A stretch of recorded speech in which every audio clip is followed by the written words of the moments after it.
David De Gea has officially left Manchester United. He said bye-bye today on social media, and his teammates have wished bye-bye to De Gea. And for me, that pretty much confirms United must be 99% sure they're signing Onana. And Fabrizio Romano he was told that Onana will be a done deal in the coming days, that it will happen. Fabrizio Romano also confirmed today Ramus Hojlund has agreed personal terms to join United. In this morning's video, I said there's a report saying that Hojlund had agreed to join United, agreed personal terms with United. I said not many people are speaking about this, but it was a decent source. I'd assume it to be true, and Fabrizio Romano came out later this afternoon and confirmed it is true. Hojlund's agreed personal terms with United. So it is Mount done, Onana then Hojlund. But what is Ten Hag planning to do after Mount, Onana, Hojlund? Well, Ten Hag obviously has to get a lot of players out of the club. De Gea's one gone, Fred's another gone, potentially Martial is another player United want to move on, because Ten Hag wants 2 more signings. The initial priority on the budget, there was only 3 players we could get on the budget, was Onana, Mount, Hojlund. Then we're going to sell Dean Henderson, the money we save on De Gea's wages. Then we're likely to sell Fred, Donny, and want to get Martial back. And it said that Ten Hag wants 2 more signings on top of that. He wants a versatile forward and another midfielder with Amrabat, and reports coming out that potentially Joao Felix on loan could be the emerging option for United. Now, we're going to get into the Amrabat news, and then we're going to get into the Joao Felix news and what I have to say on that, if it's a good signing, where the news has come on, and if it's reliable. Now, the Amrabat news, we've been linked in by many credible sources, and I am going to say Fabrizio Romano basically said Ten Hag wants another midfielder, and if he has the funds available in August, aka if we can sell players out so the funds are available in August, another midfielder I think is particularly likely. Now, before I get into that, I have to say England just won, and I forgot to mention this earlier in the video, the under-21s. So, congratulations to England. I'm not going to act like I watched much of it. In fact, I probably watched about 10 minutes of it. I should have watched more, but I just kind of switched off from the under-21s and the international. But Angel Gomez and Jimmy Garner apparently were 2 really impressive players. 2 players that Manchester United had got rid of. Obviously, we got money for James Garner, but Angel Gomez going on a free. It was criminal that Andres Pereira and Jesse Lingard were dropping 1 out of 10s with Angel Gomez on the bench. I tell you that now, it was criminal. I think him under Ten Hag would have developed so well. But that is the past youth. We've got the Garnacho, we've got the Fleshy, we've got the Ahmad, we've got the Kobe Mainoo era. Hopefully, we make the most out of that. But smash the like button, subscribe down below. We're going to talk about Amrabat, talk about Joao Felix, and then we'll talk a little bit about David De Gea. But by the way, I did my thoughts on David De Gea leaving and Onana coming in on the 2nd channel, so definitely check that out. So, it was said today by Jacob Talbot, Erik ten Hag has pinpointed Amrabat as his main target for Manchester United's midfield and will action and move him once the deals for Onana and Hojlund are complete and the deal is and are wrapped up and Fred has moved on. Sorry, absolutely misread that. I was reading the thing above it quickly. Essentially, the plan is Onana, Hojlund, sell Fred, sell Dean Henderson, use that funds to bring in Amrabat. It's essentially what a lot of sources have been saying. I think Amrabat being at Utrecht, having a relationship with Ten Hag, being £25 million, someone's going to give Carver to Casemiro, someone that will very much be a Fred replacement in the sense of he could play next to Casemiro, he could be Casemiro cover. He will probably work quite well with Onana in terms of Onana can play the ball out to him. I think he'll have a good partnership with Onana. I think he's a good player. He was fantastic in the World Cup. He was fantastic in the Conference League final. So it looks like it is get those 3 players, get Fred out, get of course Dean Henderson out, and the funds are there for Amrabat. And I think the 4th signing, if there is a 4th signing, and I think there will be a 4th signing, every summer Man United go, oh, we've only got 120 million, oh, we've only got 120 million. They spent 200 million, 250 million last summer, double what their so-called budget was. I think the funds will be there for another midfielder. If Frankie de Jong's available, that happens. But he ain't available. If Tchouameni becomes available, too pricey. Moises Caicedo too pricey. I think Lavia will be snapped up. I do think it would be Amrabat. I can't see us making a move or looking at Alan Varela, to be honest. Now, what else was said on Amrabat? Now, this was said by a very reliable source in Simon Jones of the Mail.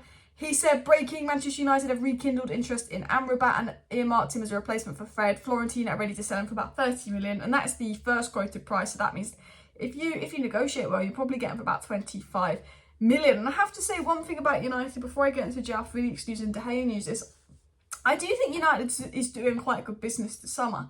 I think Mason Mount, we didn't end up overpaying, and you've got to think the English tax, the fact that he's a Chelsea academy player, the fact that he's Chelsea's most loved player, you're going to have to pay that bit more for him. But 55 million for Mason Mount and 45 million for Onana, that's 100 million for the 2 of them. If you can get Ramus Hojlund through about 50 million as well, 150 million for those 3 players isn't bad business considering the situation we're in. you know, we're not in a position we can spend 150 million on one position like striker. We're in a position where we know we need 4 or 5 additions, and we know that we've got set budget and the takeover and the Glazers. You know, you can't blame Arnold and you can't blame Murta for this. Arnold and Murta, look, they're not the best at getting business done early. They're not the best at buying. They're not the best at selling, but they're much of an improvement on Woodward, and they can't do much with this kind of all the restrictions on them. The fact that the Glazers aren't releasing them the funds. I don't think United are doing a bad job.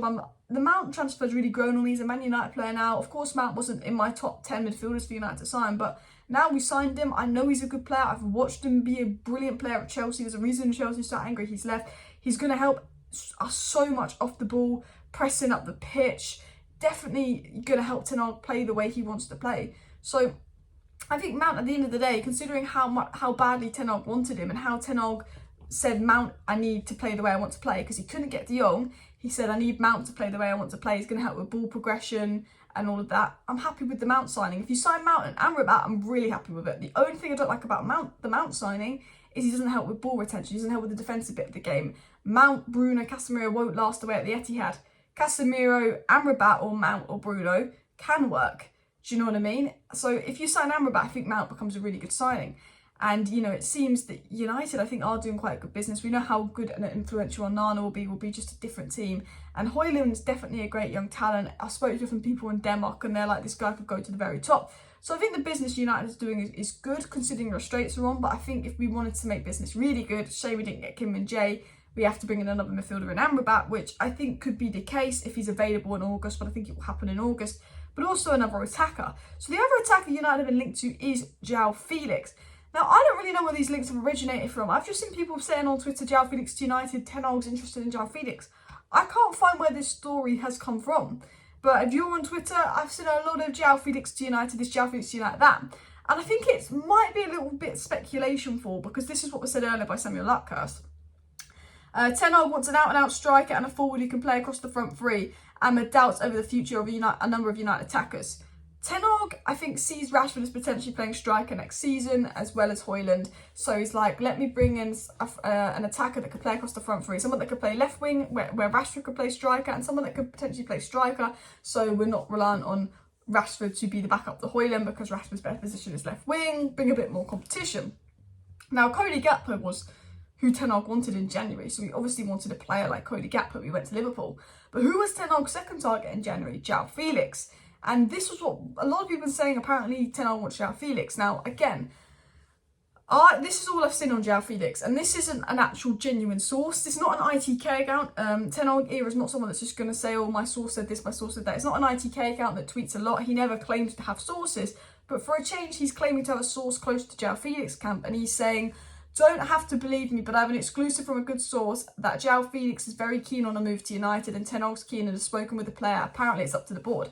Now, Ten Hag spoke with the player in January. Man United inquired about Joao Felix on loan in January, and Joao Felix would have chosen United over Chelsea in January had United paid the ridiculous loan fee for him. Now, Man United will not be paying Atletico money for Joao Felix because Atletico will want something like £70-80 million.